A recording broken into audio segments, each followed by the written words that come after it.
ایک نالائق سٹوڈنٹ دوسرے لائق سٹوڈنٹ کی طرف حسرت سے دیکھ رہا تھا اور سوچ رہا تھا کہ یہ بھی اسی ٹیچر سے پڑھتا ہے جس سے میں پڑھتا ہوں، میری طرح یہ بھی ٹیوشن نہیں جاتا، صحت بھی میری جیسی ہے، باقی سہولیات بھی میری جتنی ہیں، یہ بھی میری طرح زیادہ نہیں پڑھتا، لیکن پھر آخر کیا وجہ ہے کہ اس کے نمبر میرے سے زیادہ آتے ہیں۔ آج ہم 6 ایسے راز آپ کو بتائیں گے جو آپ اگر جان لیتے ہیں تو آرام سے بغیر زیادہ محنت کیے اچھے نمبر لے سکتے ہیں۔ میں ہوں پروفیسر تقی اور آپ دیکھ رہے ہیں 5 منٹ انفو۔ اچھے نمبر لینے کے لیے سب سے پہلے آپ کا یہ جاننا ضروری ہے کہ آپ پڑھ کر کیا کرنا چاہتے ہیں، یعنی آپ کی اس پڑھائی کا مقصد کیا ہے۔ ایسے بغیر مقصد کے اندھا دھند پڑھنے کا کوئی فائدہ نہیں۔ تو سب سے پہلے اپنی پڑھائی کا مقصد اپنے ذہن میں ضرور رکھیں، اس مقصد کے حساب سے اپنی پڑھائی کو ترتیب دیں۔ مثلاً اگر آپ IT کے ماہر بننا چاہتے ہیں تو میٹرک میں ہی دوسرے مضامین کی جگہ IT کے مضامین پڑھیں۔ اسی طرح اگر آپ پڑھائی کے بعد زراعت کے میدان میں جانا چاہتے ہیں تو زراعت کے مضامین شروع سے ہی پڑھیں، دوسرے مضامین پڑھ کر ٹائم ضائع نہ کریں۔ پڑھائی کے بعد جس فیلڈ میں جانا ہے اسی فیلڈ سے متعلقہ مضامین شروع سے پڑھیں۔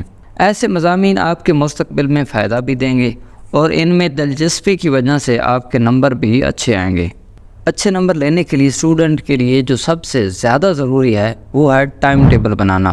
ایسا ٹائم ٹیبل جس میں کم از کم 1 گھنٹہ آپ پڑھ سکیں۔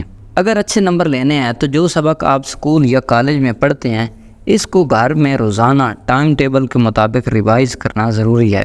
اگر گھر میں پڑھنے کو دل نہیں کرتا تو شروع میں بے شک 10 یا 20 منٹ تک پڑھیں، اس کے بعد باقی گھر کے کام کریں جس طرح کی آپ کی روٹین ہے۔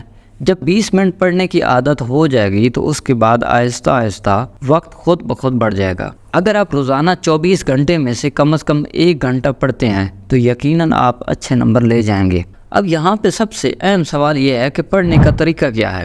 بہت سارے لوگوں کو یہ بھی پتہ نہیں ہوتا کہ اگر ہم نے ایک سبق یاد کرنا ہے تو یاد کرنے کا طریقہ کیا ہوگا۔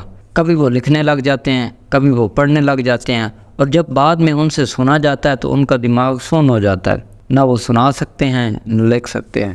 کلاس میں استاد سے پڑھنے کے بعد ہمیشہ کوشش کریں کہ پڑھائے جانے والے سبق کے اہم پوائنٹ اس وقت لکھ لیں۔ اس کے بعد اس کے باقاعدہ نوٹ تیار کریں، پھر انہی نوٹ سے تیاری کریں اور ہمیشہ انہی سے پڑھیں۔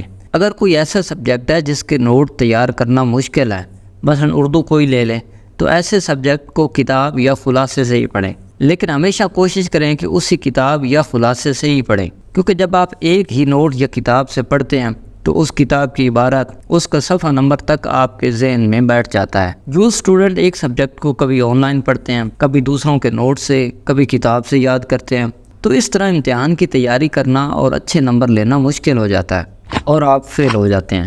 اسٹوڈنٹ کی پڑھائی میں ایک اہم چیز حاضری بھی ہے۔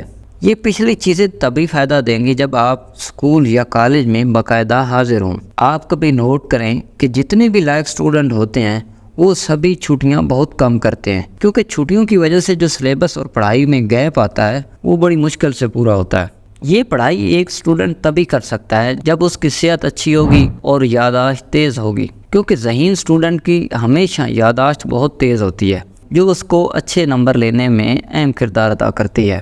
یادداشت کو تیز کرنے میں بہت بڑا کردار آپ کی نیند کا ہے۔ جس اسٹوڈنٹ کی نیند پوری نہیں ہوتی اس کی یادداشت ہمیشہ کمزور ہوتی ہے، اسی لیے اپنی یادداشت بہتر کرنے کے لیے اچھی خوراک اور اچھی نیند ضرور لیں۔ جدید ریسرچز کے مطابق کالج یا اسکول کے اسٹوڈنٹ کے لیے روزانہ کم از کم 8 گھنٹے سونا ضروری ہے۔ اس کے علاوہ اپنا دماغ تیز اور اپنے جسم کو چست رکھنے کے لیے روزانہ ورزش یا کھیل میں ضرور حصہ ڈالیں۔ اچھا، بہت دفعہ ایسا ہوتا ہے کہ ایک محنتی بچہ بھی فیل ہو جاتا ہے۔ اس کی ایک اہم وجہ ہے صحیح سمت میں محنت نہ کرنا۔ جب آپ پیپر میں جاتے ہیں تو وہ سوال آتے ہی نہیں ہیں جو آپ یاد کر کے گئے ہوتے ہیں، اس طرح آپ فیل ہو جاتے ہیں۔ اس کی اہم وجہ یہی ہے کہ آپ صحیح سمت میں محنت نہیں کرتے۔ مثلا آپ کسی ایک سبجیکٹ کے ایک چیپٹر کے لانگ کوسچن یاد کر رہے ہیں، لیکن بورڈ کی دی ہوئی پیپر سکیم سے اس چیپٹر سے لانگ سوال آنا ہی نہیں ہوتا۔ اس کا مطلب یہ ہے کہ آپ کی محنت غلط سمت میں ضائع ہو رہی ہے۔ اگر بورڈ والوں نے بتایا ہوا ہے کہ اس چیپٹر سے صرف معروضی سوال آئیں گے تو آپ اس سے صرف معروضی ہی یاد کریں۔ اسی لیے پیپر کی تیاری سے پہلے بورڈ کی پیپر سکیم اپنے سامنے رکھ لیا کریں، یعنی بورڈ سکیم کے مطابق جن چیپٹر سے لانگ کوسچن آنے ہیں وہاں سے لانگ کی تیاری کریں، جن چیپٹر سے لانگ کوسچن نہیں آنے وہاں سے لانگ کی تیاری نہ کریں، وہاں سے صرف معروضی کی تیاری کریں۔ اسی طرح اگر ایک شخص IT کے شعبے میں آگے جانا چاہتا ہے تو وہ کوشش کرے کہ کمپیوٹر کے ساتھ آسان سبجیکٹ رکھ کر اچھے نمبر لے۔ ایسے سبجیکٹ نہ رکھے جو اس کو مشکل لگتے ہیں اور آگے اس کو اتنا کام بھی نہیں آنے۔ اس طرح کے مشکل مضامین رکھنے سے آپ کے نمبر خراب ہوتے ہیں، اس لیے آپ وہی سبجیکٹ پڑھیں جو آگے آپ کی فیلڈ میں آپ کے کام آئیں۔ یعنی پڑھائی کے بعد اگر آپ نے زراعت کے شعبے میں جانا ہے تو زراعت کے مضامین ہی پڑھیں، آپ نے کاروبار کرنا ہے تو بزنس کے مضامین پڑھیں، دوسرے سبجیکٹ پہ محنت کر کے اپنا ٹائم ضائع نہ کریں۔ ہمارے یہاں اکثر اسٹوڈنٹ کو ان چیزوں کا علم ہی نہیں ہوتا، نہ ان کا کوئی ٹائم ٹیبل ہوتا ہے، نہ اپنے نوٹس بناتے ہیں، یعنی اندھا دھند پڑھ رہے ہوتے ہیں۔ ان کو کوئی علم نہیں ہوتا کہ کون سے مضامین پڑھنے ہیں، ان کو یہ بھی پتہ نہیں ہوتا کہ پڑھنے کا طریقہ کار کیا ہوتا ہے۔ ایسے لوگ 40 سے 50% نمبر لے کے بس گھر کے ہی ہو کے رہ جاتے ہیں۔